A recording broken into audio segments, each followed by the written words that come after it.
Good day and welcome back to my YouTube channel everyone. So in this video I'm showing you my trip to Bandarawala with my extended family to join in for my cousin's wedding. So my cousin, who is from the countryside, decided to get married, and he and his then fiancé, now wife, they wanted to do their wedding in this town called Bandarawala, which is close to them. So all of us, family who is in Colombo, decided to take the train because of the fuel crisis. That was the most efficient, cheapest and most practical transportation mode for us. So we went to Bandarawala, stayed 2 nights in a guest house and went to the wedding and made a trip out of it. So I'm going to show you all how it went.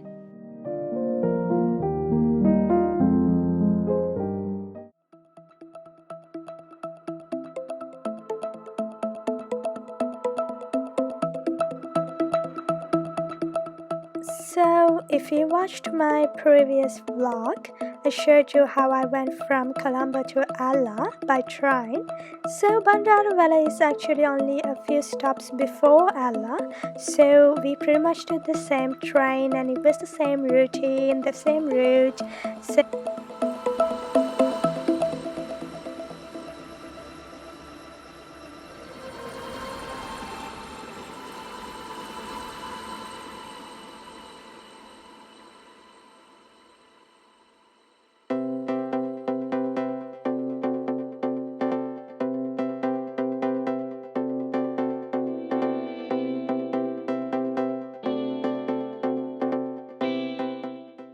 by the way, you can order food on board, and trust me, these are some really good Sri Lankan food, and I don't know who cooks them, but I think they are all home cooked, amazing food, rice and curries, and I really recommend it.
So we are getting ready to get off at Bandarawala. It took us 9 hours to get to here.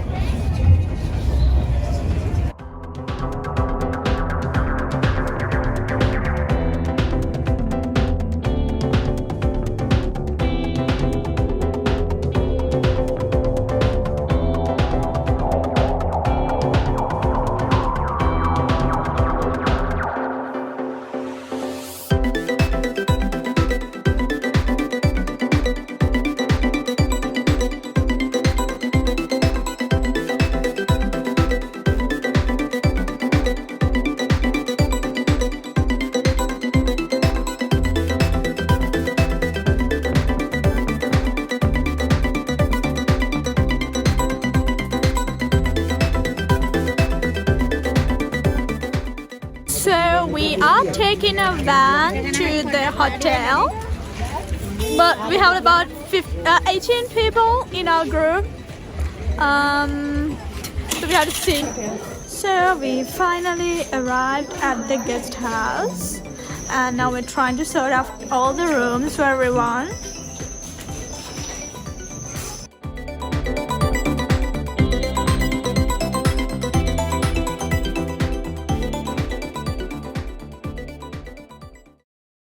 So it is day 2 and the day of the wedding. I know I don't feel so great. It's cold and my nose is a bit sniffy, and I couldn't sleep well because my brother snores.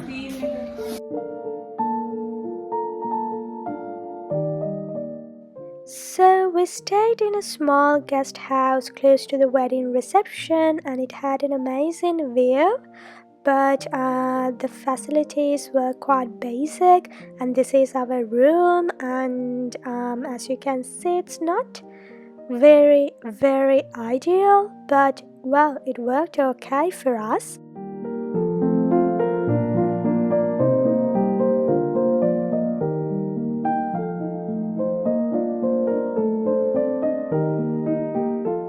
So the wedding was a night function, so we had the daytime to explore around the area for a bit. And for my cousins in Colombo, my younger cousins, they're kind of stuck in Colombo with this fuel crisis with their studies and school. So this is a great opportunity for them to come out of their mundane everyday life and breathe some fresh air.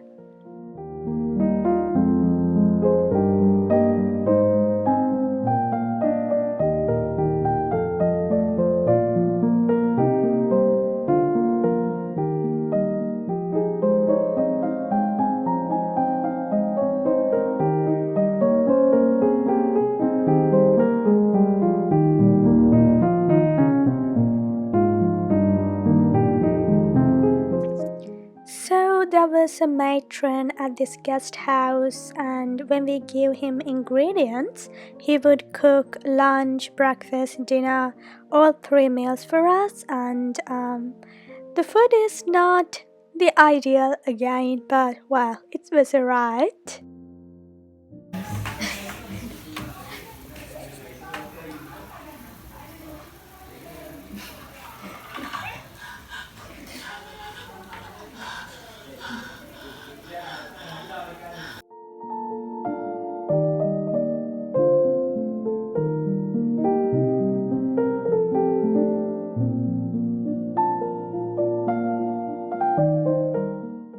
And finally, we decided to get ready for the wedding, and I was the makeup artist, and I did this for the first time, makeup on another person's face.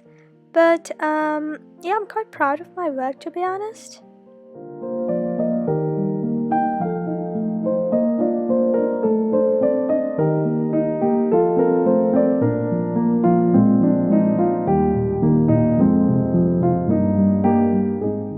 So traditionally, Sri Lankan weddings are hosted by the bride's family at their home.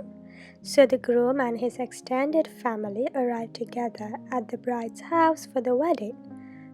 Translating this into contemporary times, of course, weddings are rarely held at home but at reception halls, and both bride and the groom financially contribute to the ceremony.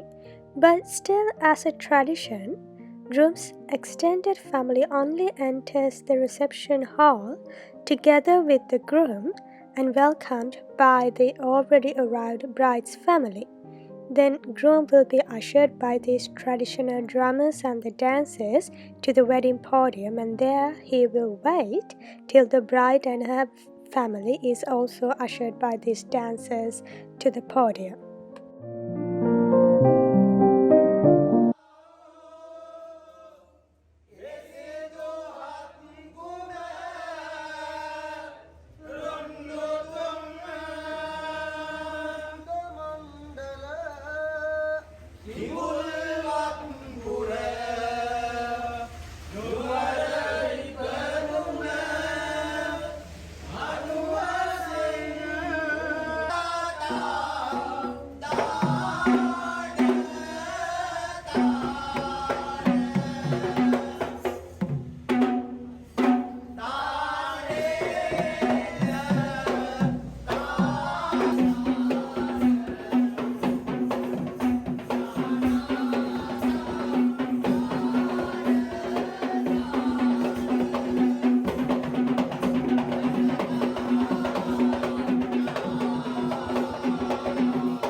So this is a table to show off the abundance and fertility, and it's a tokenistic element in today's weddings.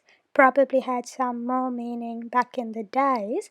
And then this is the wedding podium, and it has many traditional elements and functions as well. So we are now waiting for the bride to come with her family to the other side of the wedding. As you can see, on the one side there's groom, my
So the bride arrives at the podium with her family to her side of the podium, and then we got a master of ceremony who conduct these rituals on the podium and marry them, and we can see what he is going to do now.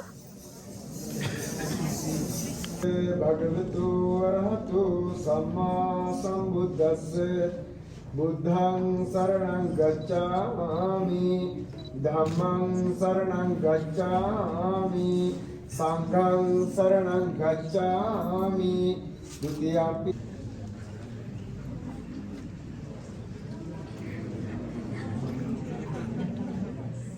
So the uncles, the mothers, brothers have a serious role to play in Sri Lankan traditional weddings. They pretty much light the lamps around the podium and bless the couple, and they also perform some other functions and rituals during the ceremony. By the way, this ceremony goes for about 30 minutes.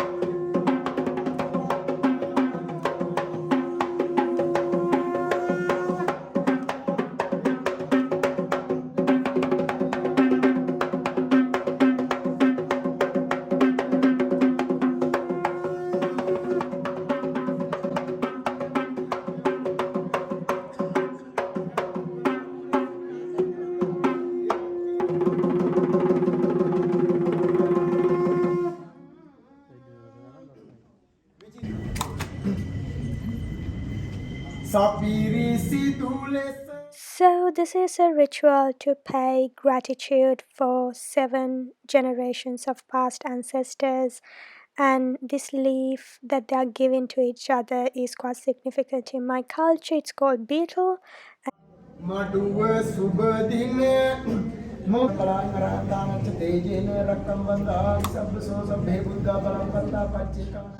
So, in traditional Sri Lankan weddings, this particular ritual is what is considered as getting married. So, what is done is that a thread is tied together with their small fingers in the hand, and then the two uncles would pour water on that. So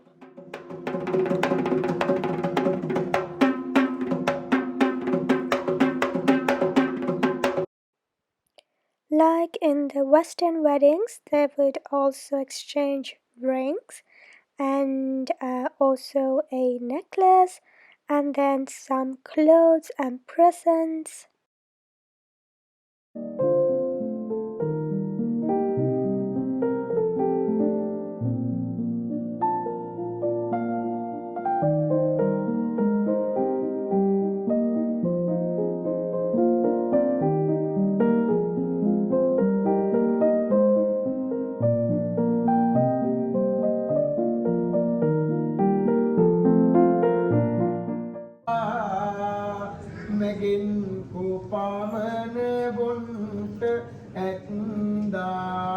So, paying gratitude to bride's mother is considered as an emotional event in Sri Lankan weddings because it highlights mother's love and affection. And also, traditionally, Sri Lankan women they don't move out. Actually, Sri Lankan men or women, neither of them move out of their family homes until they get married. And traditionally, girls go to husband's house as a new bride.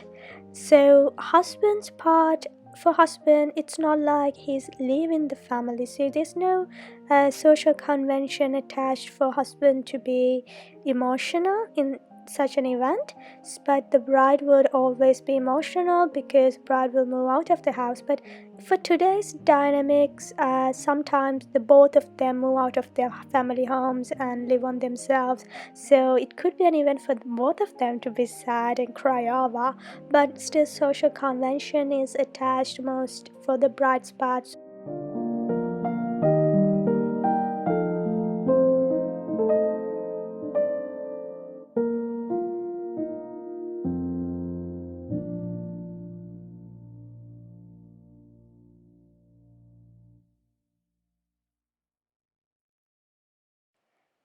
So, according to the Sri Lankan law, it is not enough that they marry on a podium with traditional rituals. They also have to marry legally by signing the legal documents and papers. So, usually, after podium ceremonies, there is a table like this with the registration officer to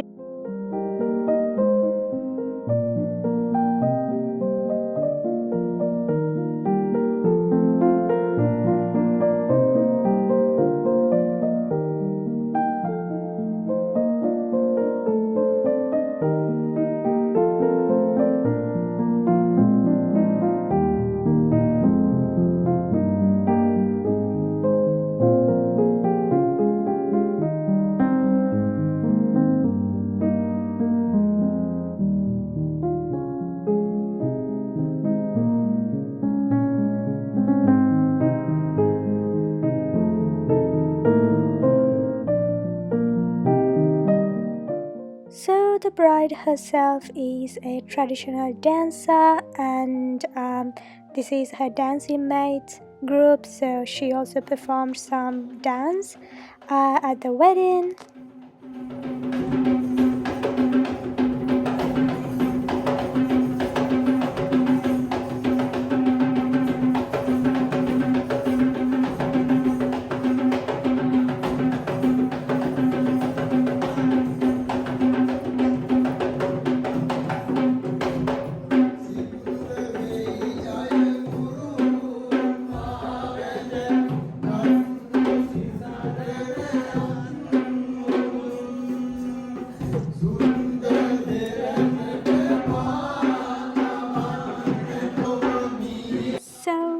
unfortunately, by this point, after all this shooting, my phone died.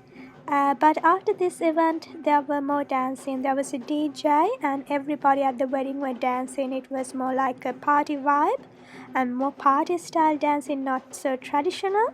And then there were food, booze, and photo shooting, and a lot of family gatherings and chit chats. And I hope everyone had fun. And then also, I would like to congratulate my cousin Pazan and his wife Sasanka on their new wedded life and their wedding. I hope all their dreams come true, and I wish you good luck, guys.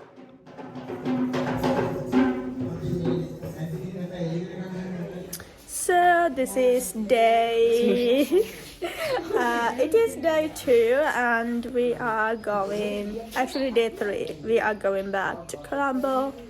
The wedding was last night. I went to bed about 1 p.m. last night, so yeah, we're gonna sleep in the train. The train's gonna take another 9 hours, which is a pain, but it is the most cheapest option and hopefully it won't be too bad.